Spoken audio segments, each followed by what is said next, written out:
The last Jesus. Saya belum pernah tahu ada kata ini, dan saya belum pernah tahu ada tema seperti ini.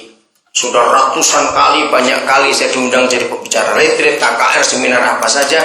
Tapi baru kali ini saya dapat tema The Last Jesus. Dan itu sangat-sangat indah. Saudara, kalau kita mau mengaku jujur, gereja Tuhan selama sekian ribu tahun ini sudah menyimpangnya itu nggak tanggung-tanggung. Maaf ya, tapi saya harus katakan ini. Saya pernah coba menghitung, Roh Kudus menunjukkan, dan saya kaget. 70%, nggak main-main. 70% segala aktivitas gereja sekarang ini itu nggak ada di Alkitab. Gila nggak itu? 70% juga. Kalau sempat nanti saya akan tunjukkan berapa. Dan saya ingin tahu dari saudara, supaya saudara tahu juga. Hanya 30% kurang lebih yang gereja buat itu tertulis di Alkitab. Maka itu tema The Last Jesus. Itu jadi perhatian khusus bukan cuma untuk Glorify Ensemble, tapi untuk semua gereja Tuhan di dunia ini. Contoh kecil. Pernah nggak saudara, ini kata-kata yang selalu saya dengar. Kalau kita mau mengajak orang miskin ke gereja, ya orang miskin ya, karena jumlah orang miskin itu jauh lebih banyak daripada jumlah orang kaya. Siapa pernah tahu? Ya, kalau saudara jarang ngajak pasti nggak pernah tahu juga. Tapi pasti saudara punya bayangan. Apa kalimat yang paling muncul, sering muncul dari mulut saudara kita orang miskin kalau diajak ke gereja? Kalimat pertama sering muncul apa? Siapa tahu? Apa? Apa? Yang bukan itu. Makan susah, bukan. Dapat makan atau tidak, bukan. Enggak itu. Bukan. Ya, salah satunya apa? Bukan. Saudara, kalau kita ajak mereka, saudara pernah tahu nggak apa yang kata mereka? Aduh pakaian saya. Aduh pakaian saya. Baju saya. Pernah dengar nggak orang ngomong seperti itu?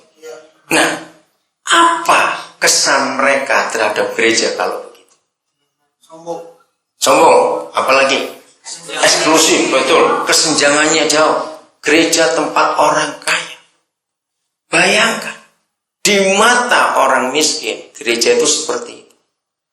Saya sering berkata kepada teman-teman pendeta, mereka marah pasti saya ngomong seperti itu.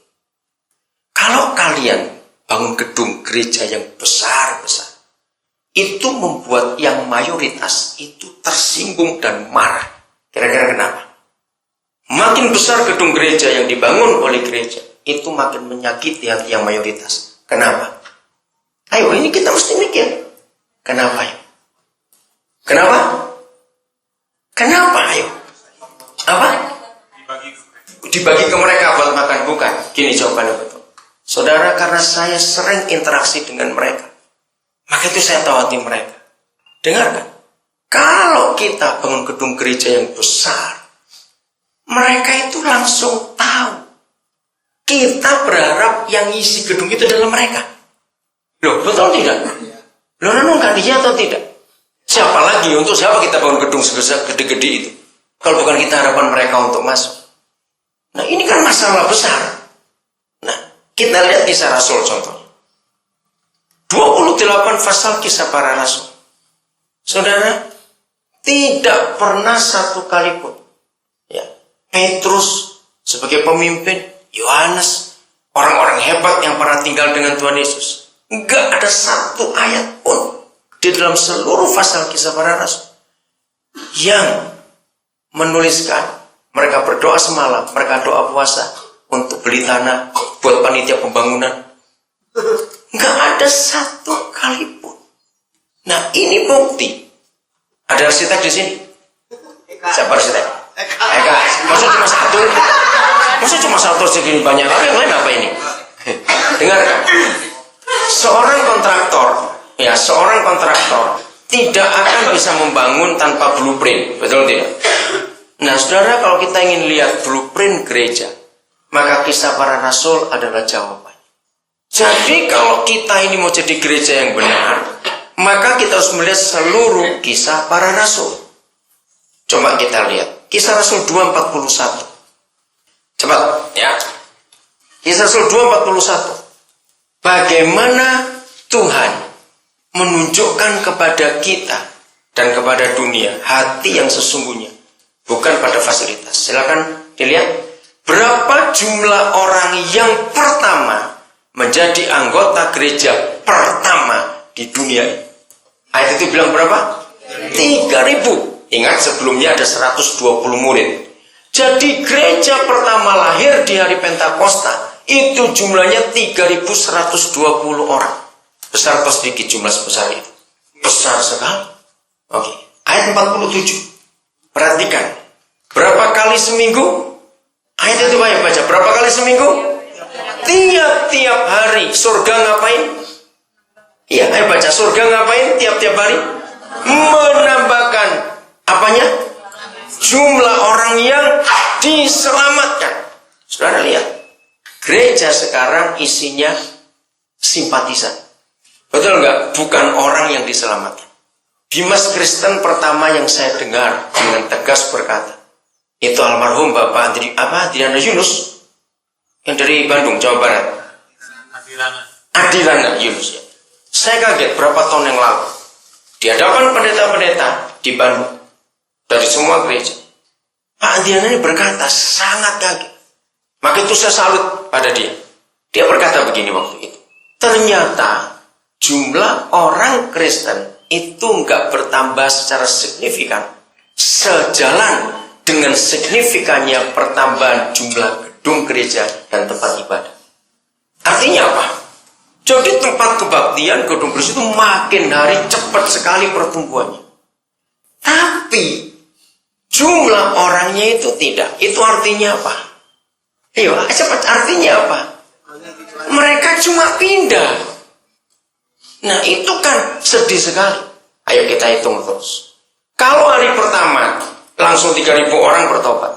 Dan Papa di surga menyatakan tiap-tiap hari dia menambahi jumlah orang yang diselamatkan. Ayo hitung kasar saja. Dalam waktu 3 bulan mereka jadi berapa? Ayo jadi berapa setelah 3 bulan? Ayo mikir aja. Jangan ekstrem 3.000 satu hari, jangan. Terlalu ekstrem nanti itu.